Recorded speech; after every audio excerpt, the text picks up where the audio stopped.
Formula number one, I am Candace, I'm Naomi. I'm Michael.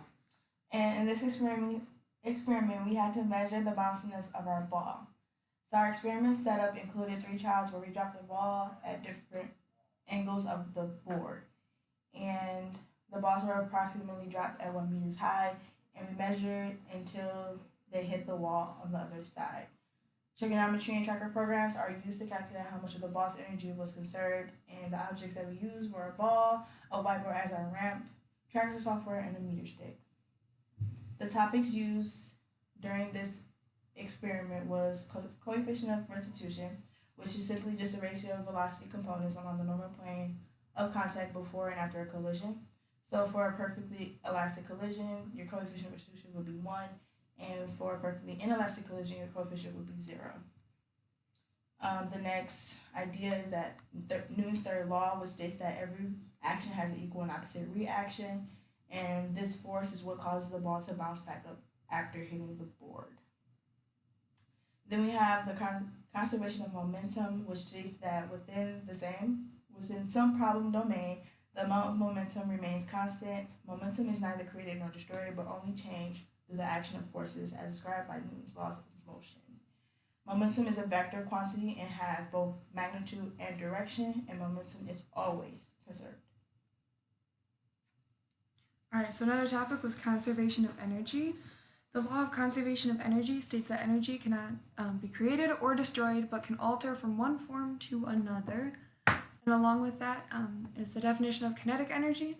So the energy an object has due to its motion, and it's showed by 1/2 mv squared. All right, so our first ball bounce, we used a board angle of 53.67 degrees. So the velocity prior to the first bounce was 2.3 meters per second. The kinetic energy prior to the first ball bounce was 0.251 joules, and then after it was reduced to 0.126 joules, given the total energy lost to be 0.125 joules. Based on that, we calculated that the percent of energy lost was 49.80%, and the coefficient of restitution was 0.502. Ball bounce 1 graphs. All right, so for our ball bounce 2, the board angle was 41.5 degrees. The velocity prior to the first bounce was 3.3 meters per second. The kinetic energy prior to the first ball bounce was 0.516 joules, and then after that first bounce was reduced to 0.219 joules, given the total energy lost being 0.297 joules. The percentage of energy lost was 57.56%, and then from that calculated the coefficient of restitution to be 0.4244. Ball bounce 2 graphs. Third trial, we had a board angle of 67.8 degrees with initial velocity of 3.42, and right prior to hitting the board, the kinetic energy was 0.554 and ended with 0.273 joules. The total energy loss was 0.281, and the coefficient of restitution was 0.493. Ball bounce 3 graphs. On the last trial, our board angle was 64.53 degrees and had a kinetic energy of 0.6585. After hitting the board, it had a kinetic energy of 0.107 joules, losing 0.578 joules. The percent of energy loss was 84.38%, and it had a coefficient of restitution of 0.1562. Ball bounce 4 graphs.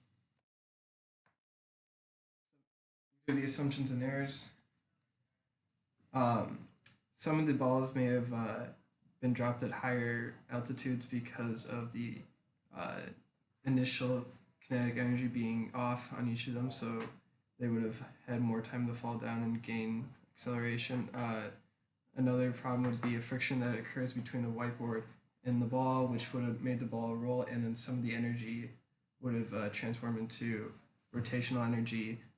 Any ridges or imperfections would affect how the ball bounced, and the boards were not completely straight, and would bend when bounced on, which all would lead to the ball not bouncing as high.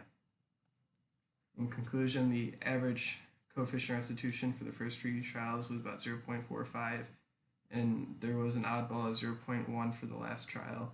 There was no trend for board angle and how large the coefficient is, and the energy was not conserved.